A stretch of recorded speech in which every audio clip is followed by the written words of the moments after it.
नमस्कार दोस्तों, स्वागत है आप सभी का मेरे YouTube चैनल पर। मैं हूं आपका दोस्त राजेंद्र सनोडिया। देखिए दोस्तों, आज के इस वीडियो में मैंने आपके लिए लेकर आया है मध्य प्रदेश सामान्य ज्ञान यानी कि एमपी जीके का एक अति महत्वपूर्ण टॉपिक दोस्तों, मध्य प्रदेश के राष्ट्रीय उद्यान। ठीक है, national park of Madhya Pradesh. बहुत ही इंपॉर्टेंट क्वेश्चन है दोस्तों, पूरे ध्यान से देखना। ठीक है, आने वाले सभी एग्जाम के लिए ये वीडियो काफ़ी महत्वपूर्ण होने वाला है। चाहे आप दोस्तों एमपीपीएससी का प्रीलिम्स दो, चाहे आप कोई भी एग्जाम दो जिसमें क्या आने वाला है, एमपी जीके आने वाला है, सभी एग्जाम के लिए दोस्तों ये वीडियो एवरग्रीन वीडियो है, सदाबहार वीडियो है। ठीक है, चलिए शुरुआत करते हैं क्वेश्चन नंबर 1 से।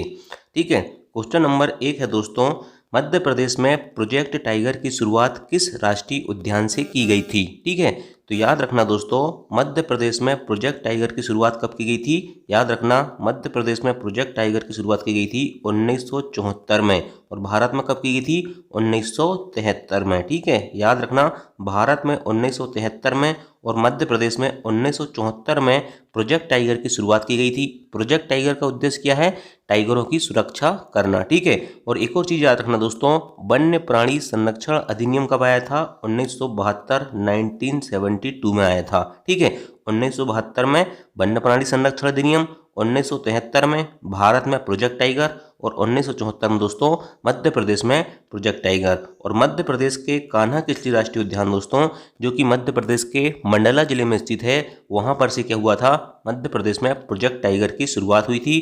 प्रोजेक्ट टाइगर को अपन शार्ट में लिखते हैं दोस्तों पीटी। ठीक है, चलिए अब देखते हैं दोस्तों हम कान्हा किसली राष्ट्रीय उद्यान। यहाँ से सबसे पहले प्रोजेक्ट टाइगर की शुरुआत हुई थी, तो हमें कान्हा किसली राष्ट्रीय उद्यान के बारे में पूरी जानकारी पता होना चाहिए, जो आपके इम्पोर्टेंट फैक्ट हैं, जो आपके एग्जाम में आ सकते हैं। कान्हा किसली राष्ट्रीय उद्यान की बात करें तो याद रखना दोस्तों, ये मंडला जिले में है, लेकिन इसका कुछ क्षेत्र दोस्तों, इसका कुछ विस्तार बालाघाट जिले में भी पाया जाता है। ठीक है, कान्हा किसली राष्ट्रीय उद्यान का जो क्षेत्रफल है दोस्तों 940 वर्ग किलोमीटर है। याद रखना, सबसे बड़ा राष्ट्रीय उद्यान और सबसे छोटा राष्ट्रीय उद्यान के क्षेत्रफल आपको कम से कम याद होना चाहिए। ठीक है, और इसके बाद बात करें हम दोस्तों, तो 940 वर्ग किलोमीटर क्षेत्रफल के साथ दोस्तों मध्य प्रदेश का सबसे बड़ा राष्ट्रीय उद्यान कौन सा है, ये कान्हा किसली राष्ट्रीय उद्यान है। मध्य प्रदेश का पहला राष्ट्रीय उद्यान दोस्तों कान्हा किसली राष्ट्रीय उद्यान को बनाया गया था। हुआ क्या दोस्तों कि 1933 में इसे वन्यजीव अभ्यारण्य बनाया गया था। इसके बाद दोस्तों 1955 में इसे राष्ट्रीय उद्यान यानी कि नेशनल पार्क बनाया गया। इसके बाद दोस्तों 1974 में इसमें प्रोजेक्ट टाइगर की शुरुआत की गई। याद रखना दोस्तों, कान्हा किसली राष्ट्रीय उद्यान से बंजर नदी, हालो नदी और सुपर्ण नदी प्रवाहित होती हैं। क्वेश्चन बार बार पूछे गए हैं कि कौन से राष्ट्रीय उद्यान से कौन सी नदी प्रवाहित होती है। ठीक है, इसमें दोस्तों याद रखना, यदि पूछा जाए आपकी मध्य प्रदेश के किस राष्ट्रीय उद्यान में सर्वाधिक बाघ पाए जाते हैं, तो याद रखना दोस्तों, कान्हा किसली राष्ट्रीय उद्यान में दोस्तों सर्वाधिक बाघ पाए जाते हैं। और कान्हा किसली राष्ट्रीय उद्यान जो है दोस्तों, यहाँ पर एक शुभंकर जारी किया गया है 2017 में, जिसका नाम है दोस्तों भूरसिंह बारहसिंगा। आपको पता है मध्य प्रदेश का राजकीय पशु कौन सा है, बारहसिंगा है। कौन सी प्रजाति का है, ब्रेडरी प्रजाति का है। ठीक है, उसे ही दोस्तों एक डिजाइन करता है रोहन चक्रवर्ती। इन्होंने दोस्तों डिजाइन किया था इस शुभंकर की, इस मैस्कोट की 2017 में, जिसे दोस्तों कान्हा किसली राष्ट्रीय उद्यान ने अपना शुभंकर बनाया है। ठीक है, याद रखना दोस्तों, एक क्वेश्चन ये भी पूछा जाता है कि कान्हा किसली राष्ट्रीय उद्यान के जो बाघ हैं यानी कि टाइगर है दोस्तों, वो किस रसायन के कारण तनाव में रहते हैं। तो इसका आंसर है दोस्तों मेटाबोलाइट। मेटाबोलाइट नाम का एक रसायन होता है दोस्तों, इसके कारण क्या होता है, वहाँ के जो बाघ हैं तनाव में पाए जाते हैं। ठीक, चलिए नेक्स्ट क्वेश्चन देखते हैं, क्वेश्चन नंबर 2। क्वेश्चन नंबर 2 कह रहा है, माधव राष्ट्रीय उद्यान से कौन सी नदी प्रवाहित होती है। ठीक है, क्या बोल रहा क्वेश्चन, माधव राष्ट्रीय उद्यान से कौन सी नदी प्रवाहित होती है। तो याद रखना दोस्तों, माधव राष्ट्रीय उद्यान से कौन सी नदी प्रवाहित होती है, मनिहार नदी प्रवाहित होती है। ठीक है, याद रखना, बहुत ही इंपॉर्टेंट क्वेश्चन है, कौन से राष्ट्रीय उद्यान से कौन सी नदी प्रवाहित होती है। ठीक है, अब माधव राष्ट्रीय उद्यान की बात करते हैं हम। ये माधव किस लिए लिखा है, माधव है। ठीक है, माधव राष्ट्रीय उद्यान ये दोस्तों शिवपुरी जिले में स्थित है। पहली चीज आपको ये याद रखना। ठीक है, इसको दोस्तों 1998 में नेशनल पार्क बनाया गया यानी कि राष्ट्रीय उद्यान बनाया गया। ठीक है, ये बात भी आपको याद रखना है। NH46 और NH27 दो राष्ट्रीय राजमार्ग दोस्तों माधव राष्ट्रीय उद्यान शिवपुरी से गुजरते हैं। माधव राष्ट्रीय उद्यान में दोस्तों सांख्य सागर झील, माधव सागर झील और जाधव सागर झील उपस्थित हैं। माधव राष्ट्रीय उद्यान में ही दोस्तों जॉर्ज केसल भवन स्थित है। बहुत इंपॉर्टेंट क्वेश्चन पूछा जाता है कि जॉर्ज केसल भवन किस राष्ट्रीय उद्यान में स्थित है, तो माधव राष्ट्रीय उद्यान शिवपुरी में दोस्तों जॉर्ज केसल भवन स्थित है। मनिहार नदी किस राष्ट्रीय उद्यान से प्रवाहित होती है, तो याद रखना माधव राष्ट्रीय उद्यान से मनिहार नदी प्रवाहित होती है। और सर्वाधिक तेंदुआ जो है दोस्तों याद रखना, यह पूछा जाए कि जो ऐसा कौन सा जानवर है दोस्तों जो जंगली जानवरों को खाता है, ठीक है, ऐसा जो जानवर जो सबसे ज़्यादा मांसभक्षी जिसे कहते हैं ना, ठीक है, सर्वाधिक मांसाहारी जंतु तेंदुआ किस राष्ट्रीय उद्यान में पाया जाता है, ऐसा क्वेश्चन भी एक बार पूछा गया था पुलिस कांस्टेबल में, ठीक है। तो सर्वाधिक जो है दोस्तों याद रखना तेंदुआ जो है याद रखना दोस्तों माधव राष्ट्रीय उद्यान में पाए जाते हैं, ठीक है। चलिए नेक्स्ट क्वेश्चन देखते हैं। क्वेश्चन नंबर 3 है कि बांस की सर्वाधिक प्रजाति किस राष्ट्रीय उद्यान में पाई जाती है। बहुत ही इंपॉर्टेंट क्वेश्चन बन जाता है ये, ठीक है। याद रखना दोस्तों बांस की सर्वाधिक प्रजाति जो पाई जाती है ना, वो पाई जाती है आपके बांधवगढ़ राष्ट्रीय उद्यान में। अगर दोस्तों आप MP फॉरेस्ट गार्ड बन जाते हैं ना, ठीक है, तो आपको जब ट्रेनिंग होगी तो वहाँ 1 महीने का ट्रेनिंग टूर होता है, उसमें पूरे राष्ट्रीय उद्यान आपको मध्य प्रदेश के घुमाए जाते हैं, ठीक है। तब आपको बहुत अच्छे से समझ में जाएगा, मैंने सभी जगह घूम चुका हूँ, ठीक है। बांस की सर्वाधिक प्रजाति दोस्तों बांधवगढ़ राष्ट्रीय उद्यान में पाई जाती है। और बांधवगढ़ राष्ट्रीय उद्यान कहाँ पर स्थित है, उमरिया जिले में स्थित है, ठीक है। चलिए बांधवगढ़ राष्ट्रीय उद्यान की बात करें तो उमरिया जिले में स्थित है। इसको राष्ट्रीय उद्यान 1968 में बनाया गया। इसे दोस्तों प्रोजेक्ट टाइगर में भी शामिल किया गया है। 1993 में दोस्तों बांधवगढ़ राष्ट्रीय उद्यान को प्रोजेक्ट टाइगर में शामिल किया गया है। 32 पहाड़ी से घिरा राष्ट्रीय उद्यान बांधवगढ़ राष्ट्रीय उद्यान है। सर्वाधिक बाघों का घनत्व है, संख्या की बात नहीं कर रहा हूँ, संख्या अलग चीज होती है, घनत्व अलग चीज होती है, ठीक है। तो सर्वाधिक बाघों का घनत्व दोस्तों याद रखना कहाँ पर है, बांधवगढ़ राष्ट्रीय उद्यान में है। 8 किलोमीटर की रेंज में दोस्तों यहाँ पर एक बाघ पाया जाता है, ठीक है। इसकी तुलना जो है दोस्तों याद रखना रणथंभौर राष्ट्रीय उद्यान से की जाती है। रणथंभौर राष्ट्रीय उद्यान कहाँ पर स्थित है, कमेंट करके बताना, ठीक है। याद रखना दोस्तों सर्वाधिक बाघों का घनत्व होने के कारण इसकी तुलना रणथंभौर नेशनल पार्क से की जाती है। बघेल राजाओं की शिकार स्थली दोस्तों याद रखना यही बांधवगढ़ राष्ट्रीय उद्यान था, ठीक है। और यहाँ से चरण गंगा नदी प्रवाहित होती है। कौन सी नदी प्रवाहित होती है, चरण गंगा नदी प्रवाहित होती है। संस्कृत अभिलेख भी दोस्तों याद रखना बांधवगढ़ राष्ट्रीय उद्यान में स्थित है। बांस की सर्वाधिक प्रजाति दोस्तों बांधवगढ़ राष्ट्रीय उद्यान में देखने को मिलेगी, ठीक है। और एक दोस्तों याद रखना सीता नाम की मादा बाघ है, ये माता लिखा है, ये मादा है, ठीक है। सीता नाम की मादा बाघ है दोस्तों, याद रखना दोस्तों इसको क्या हुआ है, नेशनल जियोग्राफिक मैपिंग के फ्रंट पेज में दोस्तों क्या किया गया है, नेशनल जियोग्राफिक मैगजीन के फ्रंट पेज में इसको दिखाया गया था, ठीक है। इसको सीता नाम की मादा बाघ को, ठीक है। लैंड ऑफ व्हाइट टाइगर मतलब दोस्तों सफ़ेद शेर की भूमि भी किसे कहा जाता है, बांधवगढ़ राष्ट्रीय उद्यान को कहा जाता है। हालांकि रीवा को भी दोस्तों सफ़ेद शेर की भूमि कहते हैं, लेकिन क्वेश्चन एक बार पूछ लिया था राष्ट्रीय उद्यान के संबंध में, तो याद रखना land of white tiger Bandhavgarh राष्ट्रीय उद्यान है, ठीक है। WT मोहन व्हाइट टाइगर मतलब दोस्तों एक मोहन नाम का था व्हाइट टाइगर सफ़ेद शेर। इसे रीवा के राजा महाराजा मार्तंड सिंह ने दोस्तों क्या किया था, सबसे पहले खोजा था 1951 में। सारे फैक्ट इंपॉर्टेंट हैं, ठीक है। चलिए नेक्स्ट क्वेश्चन, पेंच राष्ट्रीय उद्यान का नया नाम इंदिरा प्रियदर्शनी कब कर दिया गया, ठीक है। तो याद रखना पेंच राष्ट्रीय उद्यान का नया नाम दोस्तों इंदिरा प्रियदर्शनी राष्ट्रीय उद्यान कब किया गया था, 2002 में किया गया था, ठीक है। अब पेंच राष्ट्रीय उद्यान दोस्तों मेरा जिला है सिवनी, ठीक है, सिवनी जिला, छिंदवाड़ा जिला और नागपुर जो दोस्तों महाराष्ट्र के जिले में आता है, महाराष्ट्र राज्य में आता है, इन तीनों जिलों की बॉर्डर पे स्थित है, ठीक है। लेकिन इसका अधिकांश क्षेत्र दोस्तों सिवनी जिले में स्थित है। इसको 1975 में नेशनल पार्क घोषित किया गया था। कब घोषित किया गया था, 1975 में नेशनल पार्क राष्ट्रीय उद्यान का दर्जा दिया गया था अकॉर्डिंग टू विकीपीडिया में 1975 लिखा है, ठीक है। नेशनल पार्क 1983 दोस्तों इसको ऑफिशियल वेबसाइट, आप पेंच राष्ट्रीय उद्यान की ऑफिशियल वेबसाइट में जाओगे तो 1983 मिलेगा। फिर मैं आपको बताता हूँ 1975 तो आप कहते हैं 1983, मैं आपको बताता हूँ 1983 तो आप बोलते हैं 1975, इसलिए मैंने दोनों डाटा लिख दिया कि विकीपीडिया 1975 लिखती है और आपकी ऑफिशियल वेबसाइट 1983 मिलती है।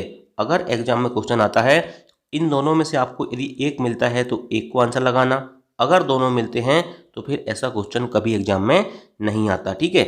पेंच टाइगर को दोस्तों याद रखना 1992 में दोस्तों प्रोजेक्ट टाइगर में शामिल किया गया था। और इसका नामकरण जो हुआ दोस्तों पेंच नदी के नाम पर किया गया है।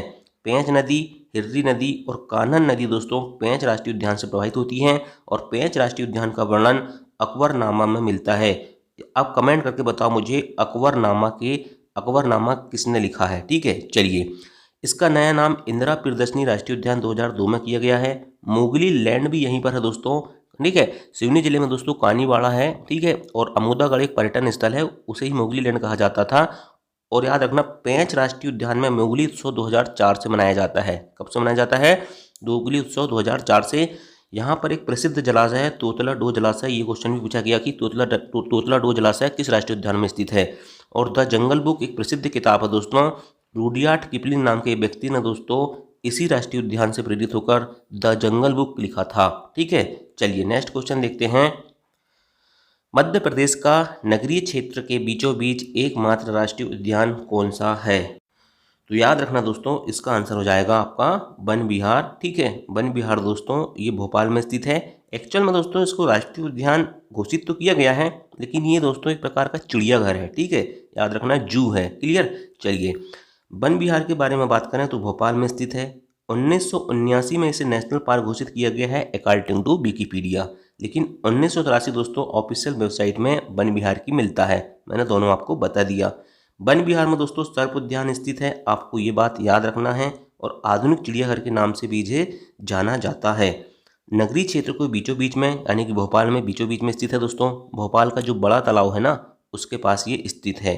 वर्ल्ड इंटरप्रिटेशन पार्क योजना यहाँ चल रही है, मतलब दोस्तों आप जो पक्षी हैं वहाँ पर उनको गोद ले सकते हैं। ठीक है, और प्रथम आर्द्र भूमि या रामसर क्षेत्र दोस्तों याद रखना भोपाल को घोषित किया गया है। ठीक है, कब घोषित किया गया है कमेंट करके बताना, मैंने अभी इसको पढ़ा चुका हूँ पिछली कुछ क्लासों में। ठीक, चलिए मध्य प्रदेश के किस राष्ट्रीय उद्यान में चिंकारा की अधिकता है? तो याद रखना दोस्तों चिंकारा जो पाया जाता है ना सबसे ज़्यादा ये पन्ना राष्ट्रीय उद्यान में पाया जाता है। ठीक है, मैं पन्ना राष्ट्रीय उद्यान भी घूमने गया था, बहुत ही अच्छा राष्ट्रीय उद्यान है। ठीक है, अगर आप फॉरेस्ट गार्ड बनोगे तो आपको भी दोस्तों पन्ना राष्ट्रीय उद्यान देखने का मौका मिलेगा। ठीक है, मैंने सारे राष्ट्रीय उद्यान घूमा दोस्तों मध्य प्रदेश के। ठीक है, लेकिन मुझे सारे राष्ट्रीय उद्यानों में सभी जगह अलग अलग चीज़ देखने को मिली। ठीक है, तो इस चीज़ से हम देखो दोस्तों हम जिस क्षेत्र में रहते हैं ना, ठीक है, और हमारे क्षेत्र में जो जंगल पाए जाते हैं तो हमारे मन में एक फिट हो जाता है कि इसी प्रकार के जंगल होते हैं, लेकिन ऐसा नहीं है।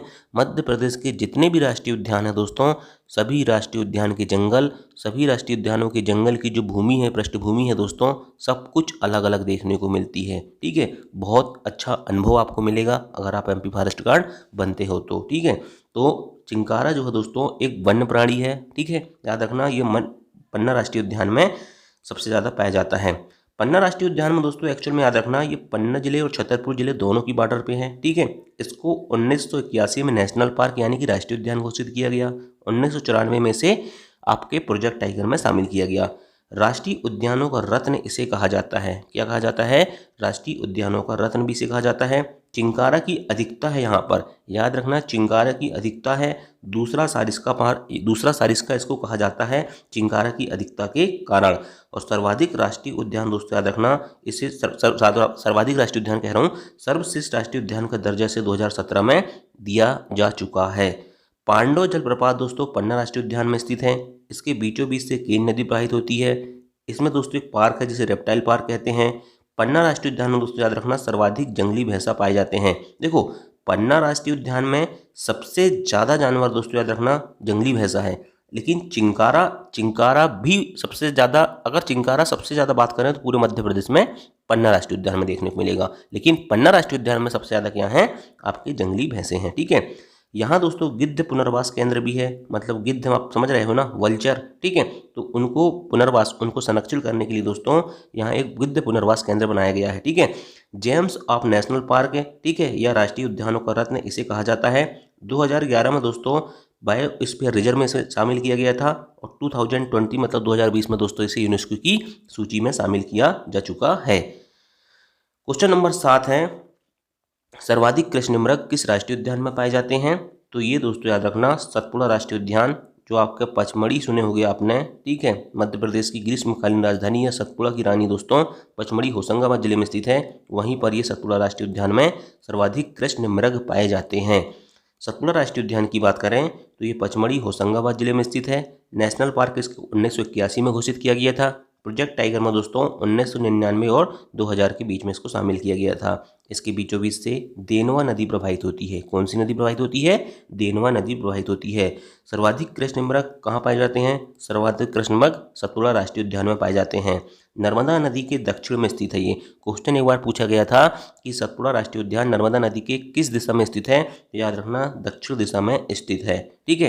प्रथम बायोस्फीयर रिजर्व दोस्तों याद रखना पचमढ़ी को घोषित किया गया है। कब घोषित किया गया है ये आपको अब बताना है, क्योंकि अभी मैंने दोस्तों रिसेंटली आपको पढ़ाया है। ठीक है। हाल ही में दोस्तों आपने देखा होगा 1-2 साल पहले एक महुआ का पेड़ था, कह रहे थे कि वहाँ हाथ जाके रखते हैं तो आगे से रखते हैं। ठीक है। तो बहुत ज़्यादा उसमें दोस्तों चर्चा का विषय रहा था। तो वो चर्चा का विषय जो था दोस्तों महुआ का वृक्ष वो सतपुड़ा राष्ट्रीय उद्यान के अंदर ही आता था। ठीक है। चलिए नेक्स्ट क्वेश्चन, गुरु घासीदास राष्ट्रीय उद्यान किस राष्ट्रीय उद्यान का नाम है? याद रखना दोस्तों मध्य प्रदेश का एक फेमस राष्ट्रीय उद्यान है संजय राष्ट्रीय उद्यान। ठीक है। संजय राष्ट्रीय उद्यान सीधी जिले में स्थित है। मध्य प्रदेश के सीधी जिले में स्थित है और इसका जो अधिकतर क्षेत्र है दोस्तों वो छत्तीसगढ़ में है। ठीक है। इसका बहुत ही कम क्षेत्र सीधी यानी कि मध्य प्रदेश में है। अधिकतर क्षेत्र दोस्तों इसका कहाँ पर है? छत्तीसगढ़ में है। ठीक है। लेकिन इसको छत्तीसगढ़ में मेरे भाई गुरु घासीदास राष्ट्रीय उद्यान के नाम से जाना जाता है। ठीक है। ये सीधी में स्थित है और छत्तीसगढ़ में इसका ज़्यादा विस्तार है। इसको 1983 में नेशनल पार्क है अकॉर्डिंग टू विकिपीडिया, लेकिन 1975 में नेशनल पार्क है according to official website. Project tiger में भी इसे शामिल किया गया है 2008 में। एक बार यह क्वेश्चन पूछा गया था कि मध्य प्रदेश का सबसे नवनिर्मित प्रोजेक्ट टाइगर राष्ट्रीय उद्यान कौन सा है? तो ये पीटी मतलब 2008 दोस्तों याद रखना संजय डुबरी है, क्योंकि 2008 के बाद दोस्तों मध्य प्रदेश में किसी भी राष्ट्रीय उद्यान को अभी तक प्रोजेक्ट टाइगर घोषित नहीं किया गया है। ठीक है। बनास नदी इसके बीचों बीच से प्रवाहित होती है। ये बनास नदी एक दूसरी और होती है जो चंबल की सहायक नदी है, लेकिन ये बनास नदी यहाँ जो बात कर रहा हूँ ये दूसरी नदी है। ठीक है। याद रखना। और गुरु घासीदास इसको छत्तीसगढ़ में जाना जाता है। ठीक है। चलिए मध्य प्रदेश का सबसे छोटा राष्ट्रीय उद्यान कौन सा है? तो याद रखना फॉसिल राष्ट्रीय उद्यान, इसे जीवाश्म राष्ट्रीय उद्यान भी कहते हैं या घुघुआ राष्ट्रीय उद्यान भी कहते हैं। क्लियर। चलिए देखिए भाई, जीवाश्म राष्ट्रीय उद्यान, फॉसिल राष्ट्रीय उद्यान या घुघुआ राष्ट्रीय उद्यान की बात हो तो डिंडोरी में स्थित है। इसको 1983 में नेशनल पार्क घोषित किया गया था। उत्तर प्रदेश लिख दिया मैंने यहाँ पर, है ना, टाइपिंग मिस्टेक है ना। मध्य प्रदेश का पहला जीवाश्म राष्ट्रीय उद्यान है ये। किसका है? मध्य प्रदेश का पहला जीवाश्म राष्ट्रीय उद्यान है और मध्य प्रदेश का सबसे छोटा राष्ट्रीय उद्यान है। ठीक है। 0.27 वर्ग किलोमीटर इसका एरिया है। मैंने बोला था आपको मध्य प्रदेश का सबसे बड़ा और सबसे छोटा राष्ट्रीय उद्यान का क्षेत्रफल आपको कम से कम याद होना चाहिए। क्लियर। चलिए डायनासोर जीवाश्म राष्ट्रीय उद्यान की स्थापना कब की गई थी? तो याद रखना दोस्तों डायनासोर जीवाश्म राष्ट्रीय उद्यान की स्थापना 2010 में की गई थी और ये कहाँ पर स्थित है? मध्य प्रदेश के धार जिले में स्थित है। क्लियर। याद रखना डायनासोर जीवाश्म राष्ट्रीय उद्यान धार जिले में स्थित है। 2010 में इसकी स्थापना होती है। ठीक है। ये मध्य प्रदेश का दूसरा जीवाश्म राष्ट्रीय उद्यान है। पहला कौन सा था? अपना वही वाला फॉसिल या घुघुआ जो डिंडोरी में है, और दूसरा कौन सा भाई? ये डायनासोर जो कहाँ पर स्थित है? धार जिले में स्थित है। और यहाँ पर किसका संरक्षण होता है? तो डायनासोर के अंडे के जीवाश्म का संरक्षण किया जा रहा है और डायनासोर जीवाश्म राष्ट्रीय उद्यान के बीचों बीच से जोवट नदी प्रवाहित होती है। क्लियर। चलिए नेक्स्ट देखते हैं और लास्ट क्वेश्चन है, हाल ही में 2008 में बनाए गए कूनो पालपुर राष्ट्रीय उद्यान को कब अभ्यारण्य घोषित किया गया था? तो याद रखना दोस्तों बहुत इंपॉर्टेंट क्वेश्चन हो जाता है क्योंकि ये चर्चे का विषय रहा है ये राष्ट्रीय उद्यान। ठीक है। तो 2018 में जो दोस्तों कूनो पालपुर राष्ट्रीय उद्यान बनाया गया था, इसको 1981 या 1982 या 1983 या 1980, ठीक है, कब इसे दोस्तों अभ्यारण्य घोषित किया गया था? याद रखना इसे घोषित किया गया था 1982 में। ठीक है। 1982 में दोस्तों इसको क्या घोषित किया गया था? 1982 में इसको अभ्यारण्य घोषित किया गया था। क्लियर। चलिए कूनो पालपुर राष्ट्रीय उद्यान की बात करें तो ये श्योपुर में स्थित है। ठीक है। याद रखना इसको नेशनल पार्क कब घोषित किया गया है? 14 सितंबर 2018 को घोषित किया गया है। ठीक है। कूनो नदी के नाम पर एक कूनो नदी प्रवाहित होती है दोस्तों, ये चंबल की सहायक नदी है, शिवपुरी के पठार से निकलती है। ठीक है। तो कूनो नदी के नाम पर इसका नाम कूनो रखा गया है और पालपुर एक जगह का नाम है दोस्तों, इन दोनों जगहों, नदी और जगह, इन दोनों के नाम पर दोस्तों इसका नाम कूनो पालपू राष्ट्रीय उद्यान रखा गया है। ठीक है, 17 सितंबर 2022 को दोस्तों नामीबिया जो अफ्रीकन देश है दोस्तों, वहाँ से टोटल 8 चीते लाए गए हैं, जिसमें 3 नर और 5 मादा थी। ठीक है, 5 मादा और 3 नर, इंपॉर्टेंट चीज़ है, याद रखना। ठीक है, और चिंटू चीता दोस्तों याद रखना 2021 में दोस्तों इसको शुभंकर बनाया गया है इस कूनो पालपू राष्ट्रीय उद्यान का। तो इसके साथ ही दोस्तों आज का ये सेशन अपना समाप्त होता है। ठीक है, वीडियो कैसा लगा? ठीक है, रिवीजन वीडियो है एक्चुअल में एक प्रकार का, है ना। डिटेल में पढ़ेंगे अपन, टेंशन मत लो। एमपी फॉरेस्ट गार्ड का एग्जाम हो जाने दो, उसके बाद मैं डिटेल में भी पढ़ाऊंगा। ठीक है, फिर एक एक राष्ट्रीय उद्यान में मैं 20-20 मिनट पढ़ा सकता हूँ, है ना। लेकिन अभी अपन को क्या करना है, एग्जाम नज़दीक है और अपन को रिवीजन फास्ट करना पड़ेगा। क्लियर? चलिए, भारत में किस वर्ष चीता विलुप्त हुए थे? भारत में कितने वर्षों बाद चीता की वापसी हुई? भारत का प्रथम चीता स्टेट कौन बन गया है? भारत में प्रोजेक्ट टाइगर की शुरुआत कब हुई? और ओमकारेश्वर राष्ट्रीय उद्यान कहाँ प्रस्तावित है? इन 5 सवाल के उत्तर दोस्तों आपको कमेंट बॉक्स में छापना है। क्लियर? चलिए दोस्तों, थैंक यू, जय हिंद, जय भारत।